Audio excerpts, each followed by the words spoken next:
So I'm here to talk a little bit about this horrific event that took place this afternoon. The FBI has brought in investigative resources, tactical, and victim services resources to assist in this investigation.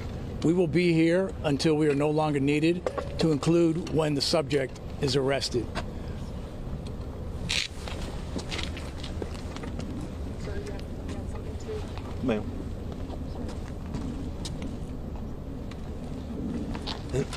I also have a list of the victims' names. We have talked with the family members of these victims, and at this time I'm going to give it out. If I happen to mispronounce someone's name, I'm doing it in error. Sonia Argentina Guzman, 25 years old. Deanna Velasquez Alvarado, 21 years old. Juliska Molina Rivera, 31 years old. Jose Jonathan Caceres, 18 years old. And Daniel Enrique Lasso Guzman, 8 years old. We'll take a couple of questions. An update on the search, where you guys are at right now. I know that you had that perimeter, set off. Is that still where you believe that he is? Well, he could be anywhere now.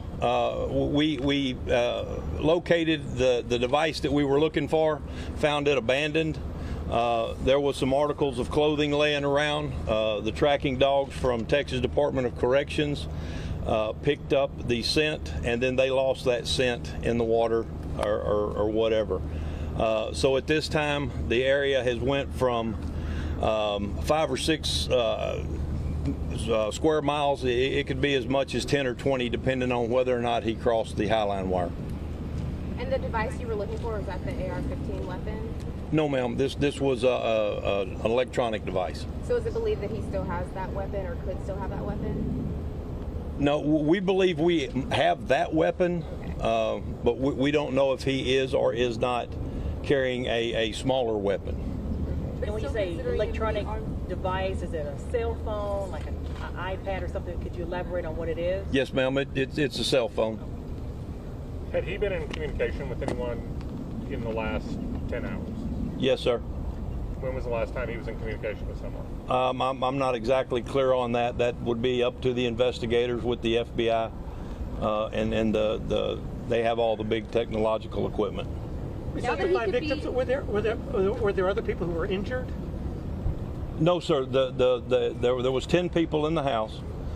5 are deceased and 5 are alive. And they weren't hurt at all? No injuries on the other 5? No physical injuries.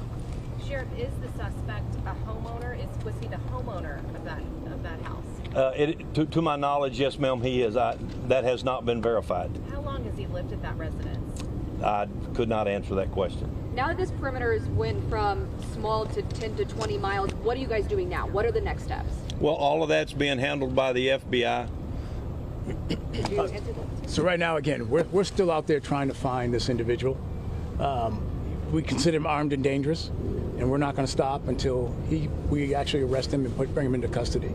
But he is out there, and he's a threat to the community. So I don't want anyone to think that's something different than that. He is a threat to the community, and we need the community's help to hopefully locate him soon and take him off the streets tonight. But however, I will say this: we do not ask the community to take the matters into their own hands. Please call 911 if you happen to see this individual out there. Do you still think he's traveling, you said, on foot, on a bicycle? Do you think he may have got as far as into a vehicle now, or we're still thinking that he's... Well, right now we just don't know. We believe he's on foot, but we do not know. We're still trying. I mean, we have a perimeter up out there right now with Texas DPS and the Sheriff's Department. So we're still actively out there trying to locate him and bring him into custody. Earlier we had information that the suspect was cornered, so that's not accurate any longer. That is not accurate, no. Sheriff, all official information is going to come from the FBI Houston field office. At this point, we're assisting the San Jacinto County Sheriff's Office, so any other information, we will not consider it official unless it's coming from either one of these two sources. One more question. Sure. Any update on his immigration status? No, ma'am, I can't. That we need to ask the Department of Homeland Security for that information. Sure, neighbors that we talked about, like, it was common for people to fire their guns there on weekends at night. I wasn't sure, is it illegal to do that or not? And if so, were you all ever called out there for this particular suspect for that? Yes, sir. We have made that residence in the past. I cannot sit here and tell you how many times, but yes, there have been a couple of calls there for that type of behavior. That firing weapons? Yes, sir. Is that illegal then under Texas law? Yes and no. If I had a place as big as this and my house is there, then it would not be. But if it's in a smaller subdivision, something like what they're living in, yes, it could very easily be construed to be illegal. It just kind of depends on where the weapon's pointed. Thank you all very much. Appreciate it. Thank you. All right, brief update there from authorities regarding that tragedy that happened in San Jacinto County. You guys are ready? Yes, go for it. Sonia, Sonia, Argentina, Argentina, Guzman, GU.